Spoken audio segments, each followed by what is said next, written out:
Welcome to the Learning Pines YouTube. We hope this video helps. You'll start inside your phone's settings, open Languages and Input immediately. Once there, tap on Screen or Virtual Keyboard to see installed keyboards. Make sure you have a physical or on-screen keyboard enabled like Gboard.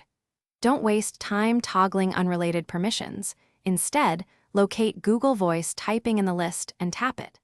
This gets you to the voice input controls so you can switch the active input method. Keep following to change defaults and remove the mic as needed.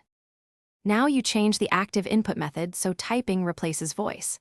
Tap Default Keyboard or Input Method and select Gboard or another keyboard you want. Once selected, open that keyboard's settings, preferences, or voice input and turn off any Google Voice typing or voice input toggles. Make sure to grant any missing permissions if the keyboard asks. Sometimes voice stays active until permissions are revoked. Once done, the keyboard should appear instead of voice controls when a text field is focused. Finish by testing. Open Messages or Notes and tap a text field to confirm the keyboard appears. If the mic icon still shows, open your keyboard's preferences and disable the voice key or mic button. Make sure to reboot if the switch doesn't apply immediately. A restart clears lingering services. If problems persist, clear the keyboard app cache or update the keyboard app from your store.